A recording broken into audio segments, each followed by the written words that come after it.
I ordered this last night from Amazon. It's arrived 12 hours later. There'll be another package coming tomorrow. We've got the Philips strip lighting. This is a 2 meter base. The 1 meter extension.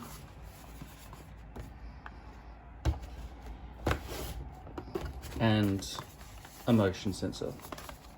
So I can't do anything with these things on their own. I suppose I could just plug that in and it would just be white. But I've got to wait for the rest of it to come tomorrow so I can control it. And also I'll be getting 6 lights and 2 remotes.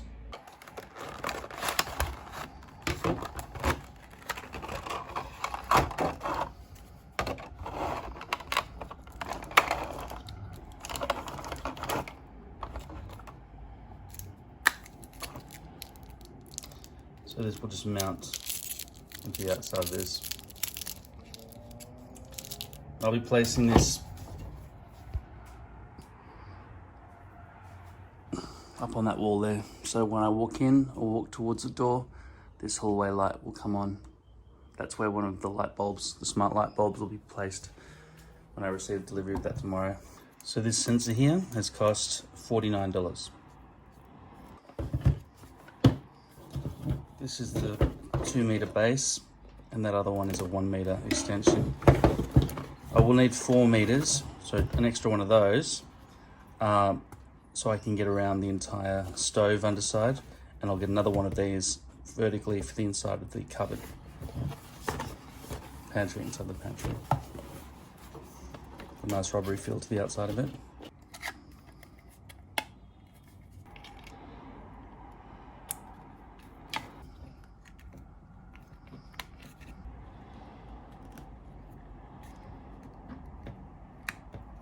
Snaps in. So I'm just going to plug this in, see what happens. So I have no way to control this at the moment. Looks like ambient white, green and white all the way along, like Christmas lights.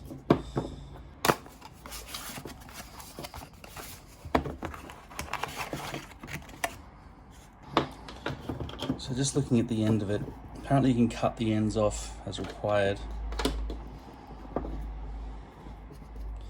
And as you can see with the, that's a female and that seems like a male right there. Both of these have double-sided tape backing. Okay. So you don't want to put this directly onto splinter board. You need a laminated timber or some other kind of melamine surface to stick this to, because every time you want to replace it or whatever else, a globe blows, get another extension or something, that's going to get covered in bits of dirt or whatever. I think the outside surface is nice enough that you don't really need any kind of extra covering over the outside of it. Apparently this is 1.8 wide, I think. I'll turn this off before I plug the new one in. See if this just shoves right in there.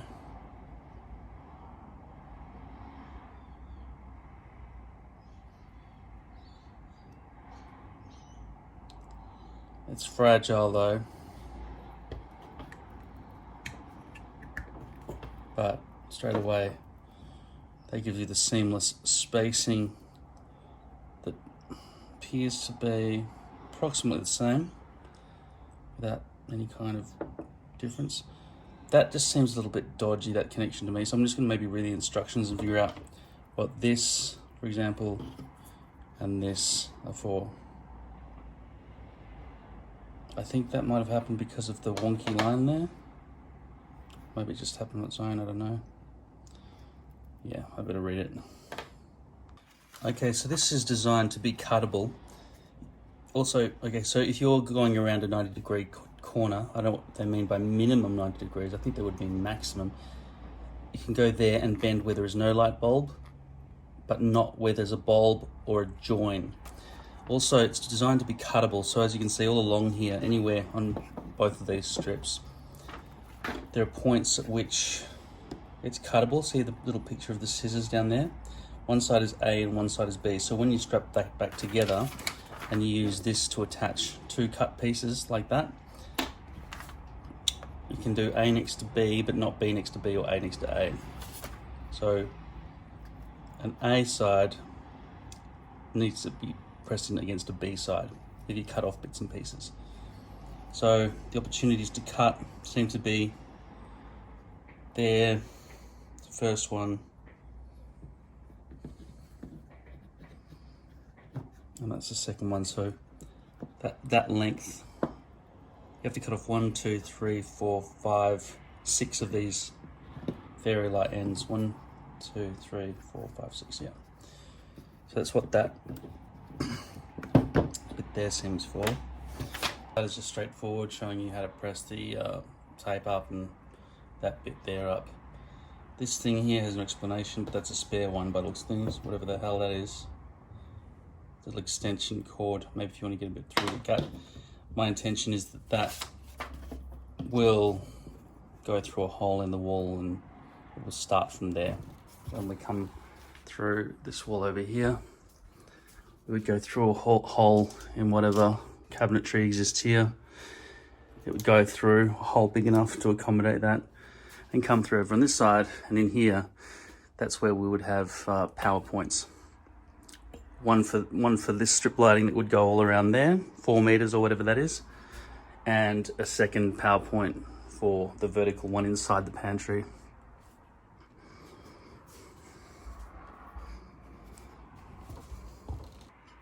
I've been playing around with these connectors.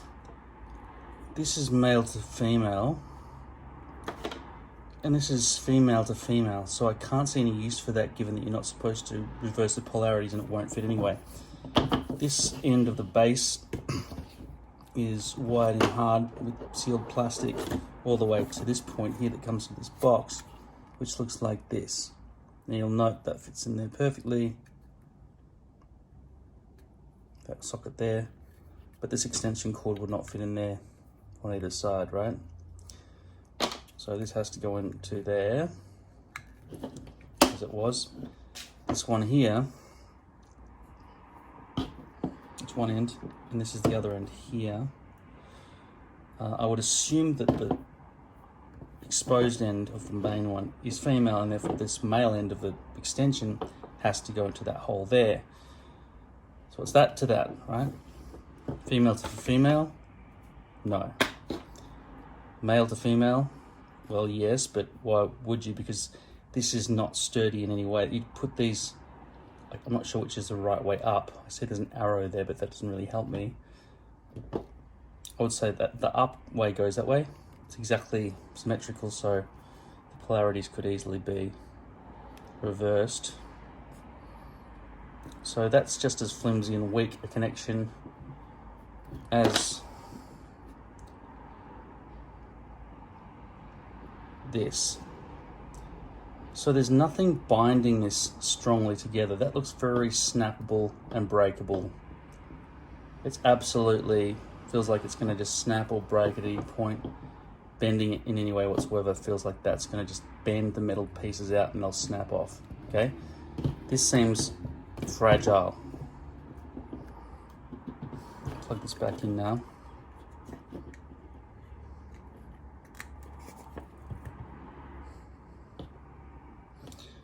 So I can't see anything to do with these. The instructions don't help either. In fact, the instructions basically have that picture right there. So unless it's stuck to a surface properly, you are risking snapping this. You know, I'd say just get that connected and put it up against the surface you want to put it up to immediately. Also, because of the double-sided tape thing, it would be hard to try to mimic this exact taping on your own. So you may need to get it right the first time. might be unforgiving if you try to add tape a second time. So I'll leave that running for a few minutes and tell you how warm it gets. So looking back at the prices for these things, I know they don't actually look like they're doing anything important right now, but once you add the bridge, the hub, it'll make more sense, and you'll be able to control everything with voice controls, etc. So the motion sensor was $46 from Amazon, and then this is the extension for $49, and that's $114. So together we got 3 meters of skipping light rope for about $160, so $165 for this, and then another $50 for that. So it's about $210. It came in at $209. Okay. So I've left this switched on for 1 hour. This is very cool to the touch, pretty much here. There's some warmth to it, but hardly anything at all.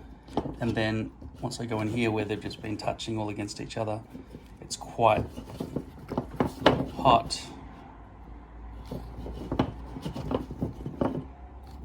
Yeah, it's pretty, almost painfully hot. Not really, but yeah, any hotter, like 2 hours, would cause it to be hot there. But like I say, the bits that weren't touching back to back are very cool.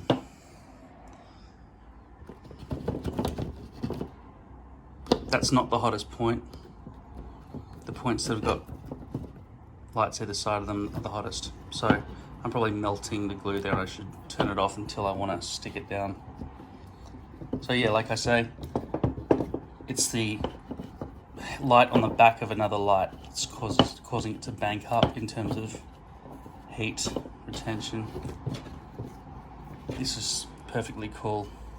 That's a bit of a cooler surface, but that's like, it feels like nothing. That one on the end, which hasn't been sort of touching anything, is basically the same temperature as that. When they're all bunched up, hot.